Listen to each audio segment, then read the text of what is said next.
In order to grow closer to somebody, you have to share something with them. What do we really share with God? Are you getting me? Far removed from suffering in the next life will be the righteous who give their wealth so that they may grow. What are we supposed to grow towards? I'm really speeding things up here, you know. And yet the Quran insists that we're here for a purpose. We have not created the heavens and earth and whatever is between them in sport. If we wish to take a sport, we could have done it ourselves if God really needed to entertain himself. Since if we were to do that at all. But we put you here for a purpose. Do you think we created you purposely and that you'll not be returned to us? We did not create the heavens and earth and all that's between them in play. We did it for a purpose. Just tell me what it is. Just write it down like a theorem, I thought, you know? Like a thesis. You know? Okay, maybe nobody else will read it because it'll be so terribly boring. They won't understand it. I'll appreciate it. Write it down like a philosophical treatise. And I'll read it, I promise. You know, that's what I was thinking. But the Quran, you know, just wants you to discover these things within yourself. Because everybody has a different question. Everybody has different issues. But how is it going to guide me to that? So how do we grow closer to God? And why do we grow closer to God? And what's the whole purpose of it all? And then I remember these verses. Yet there are men who take others besides God as equal, loving them as they should love God. But those who believe love God more ardently. Another verse, if you love God, follow me, and God will love you, and forgive your faults, for God is the forgiving, the merciful.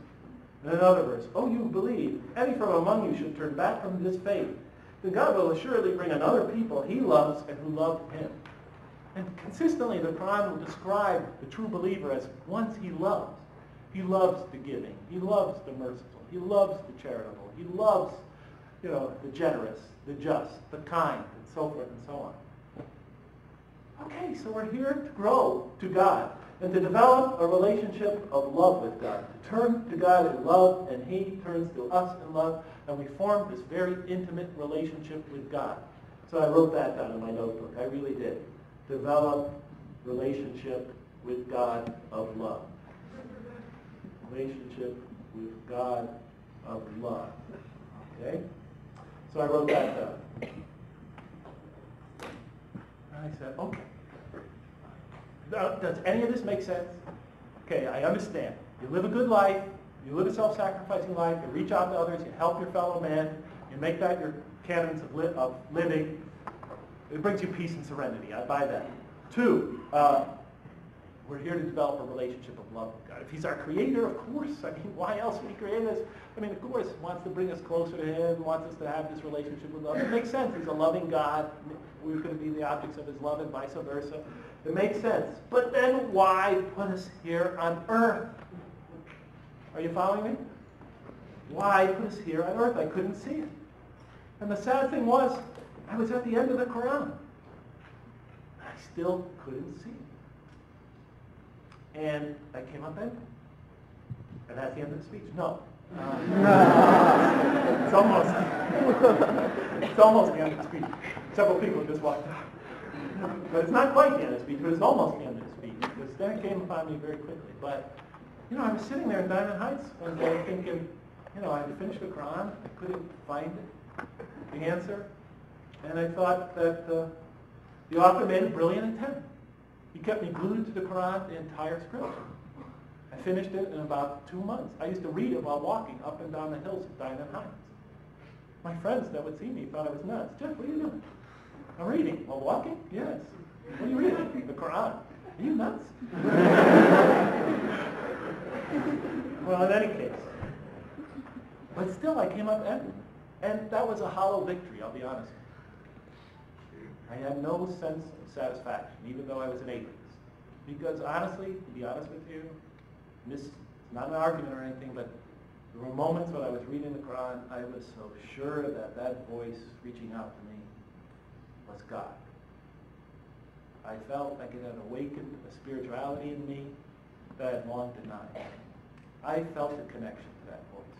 It was as if I was a child, a newborn child, and I was hearing my mother's voice, the voice I always knew when I was in the womb. And there were times that was so powerful it brought tears to my eyes. I remember crying one time when I read Surah Al-Duha. I cried for a good 15, 20 minutes after reading that passage, that surah. And I had spiritual moments when I felt, and this sounds strange, but I felt like I was in the presence of this most merciful, compassionate embrace. It was like I was being hugged, by this infinite hug. And it used to make me cry. And I used to fight it and try to step on it and think, what's psychologically happening to me here? God, get rid of this. This cannot be real. I don't even believe in you. Leave me alone. But like I said, there was no hollow victory. But I just felt that the author, as brilliant as he was, fell short where everybody must fall short in such a tense, and that is that infinite gulf between God and man and humanity. It's impossible to bridge that gulf. And so I gave up on the Quran. And I decided, here I am in San Francisco, the most romantic city in the world, and Montreal reminds me a lot of it, to tell you the truth. It's like being in San Francisco again. But one of the most romantic cities in the world, and I thought, the ratio of straight men to straight women was like 1 to 10 there. I decided it's time to stop thinking about all this theological stuff and enjoy the real purpose why I came to San Francisco. Honestly. So I decided to go for all the gusto, and here I was, trying to enjoy San Francisco, and this experience of the crime just wouldn't leave. It was haunting. And one night I'm sitting in Diamond Heights watching my two favorite football teams, the Green Bay Packers and San Francisco 49ers, slug it out. And I love waiting for this game. They're both title contenders. And I'm watching the game, and then all of a sudden, a moment of epiphany. It doesn't always happen when you're concentrating on something else. It came to me, The Quran tells us a great deal about God and a great deal about man, and what man's purpose is and what God's purpose is. And I began to write down what it said.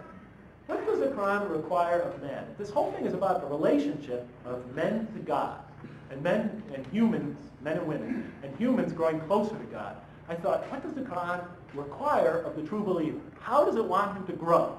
And I began to think very rapidly.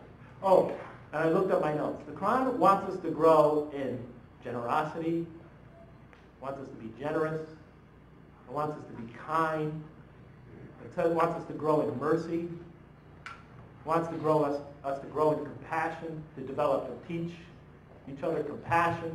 It wants us to be just. It wants us to be truthful. I began just writing down the list of everything I could think of that the Quran asks us to become. Truthful, kind, generous, bountiful, patient, what else? You could tell me, guys. Defenders of the weak and the oppressed, defenders of others, for the weak and the oppressed. Wisdom, right? What's that? Peaceful. Loving. Stronger. In general, beautiful. Right? What the Quran describes as beautiful. This list goes on and on.